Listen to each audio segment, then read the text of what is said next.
All right, here we go. Cdot Honcho. Welcome to Vlad TV, man. Father. Southside's finest in the building. Yes, sir. Hey, man, listen. I was going through the catalog. You got some serious songs. Yeah. On your joint, man.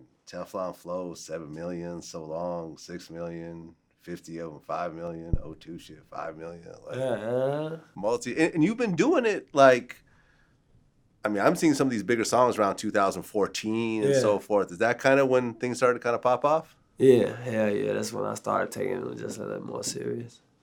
Congrats, man. Congrats. Appreciate that, Congrats. man. Seems like people are really fucking with you and you're consistently putting out dope shit. And, you know, what you don't always see in Chicago all the time is I'm seeing a lot of lyricism.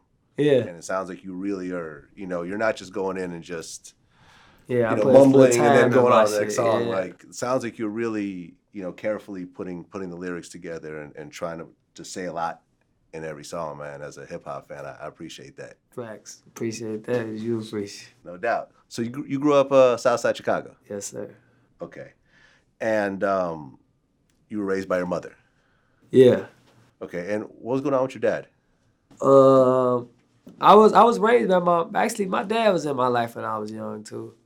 But I just my dad kind of got out of my life a little bit, you know? So I was raised by my mom though. Yeah, I always lived with my mom, so. My dad, he actually locked up right now. Okay, so your dad is actually locked up. Was he locked up back then also? Nah, he wasn't locked up back then. He just got locked up for some shit. For some shit he was doing a long time ago. He just got locked up. Finally caught up to him. Yeah. Okay. But your dad wasn't really around back then, or? Yeah, he was. I don't want to say my dad wasn't around because my dad he was around sometime, but then he wasn't around all the time, I guess. Okay. That's how I really put that. Okay, and so you were primarily raised by your mom. Yeah. And you had siblings also. Yeah. Older brothers, I guess. Older brothers. Yep. How many? One. Okay, so it's just two of you guys. Yeah, and I got little brothers on my dad's side, but barely see them. Okay. Now, you're going to high school, and then your mom gets sick. All right. With cancer. Yeah, that happened like my junior year, senior year though. I mean, how is it your dad is around here and there, but really your mom is your main parent, right? Pretty much. And here you are, this is like your whole world, and suddenly she starts getting sick. Like how did that start to really affect you at that point? Shit, man. That's when I stopped going to classes. Stopped going to classes at school, man. I was in school. I couldn't focus on shit. Like, I couldn't focus on nothing, you know what I'm saying? I was out. She damn near she'd take me to like one of the bus stops, so I had to take two bus stops. She'd take me to one of the bus stops to go to the school. It's a straight shot. But then I had to take the bus from that. Like, when she passed, it was just fucked up because it was just cold outside. So it just all leads to me dropping out of school eventually. Yeah. So I was fucked up for a little minute. Okay. Well, what kind of cancer did your mom have? Leukemia. So was she going through like chemo and anything else like that? Yeah, so she was going through chemo. The problem was she had leukemia and she went through chemo and everything. It was getting to get a little better or something. But she decided to come home, like she wanted to come home so bad.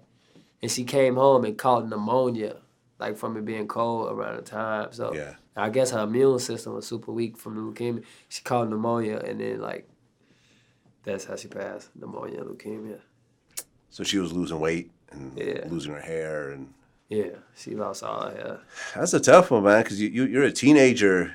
You know, teenagers aren't supposed to watch their parents go through that. That's something you do when you're like more my age. You know what I mean? Right. Being a junior in high school, you're not supposed to go through that. So it basically just made you just stop caring about anything, huh? Most like, damn near, yeah.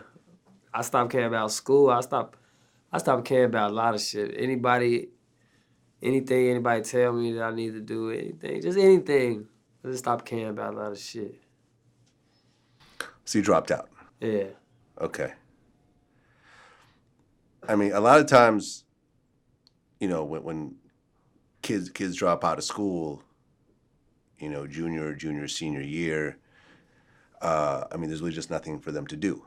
You take away the structure, and a lot of times you start getting in trouble because what else are you gonna do? Exactly. You see what I'm saying? Exactly. So once you dropped out, what started to happen? When I dropped out, man, I started trying to rap. Like, this was around the era where the rapping shit was like jumping off. You know what I'm saying? The rapping shit it was a possible thing for you to rap and possibly be set, be able to set your family up and be able to set you up off of just rapping. You know what I'm saying? So after I dropped out of school, I just tried to go full throttle with rapping.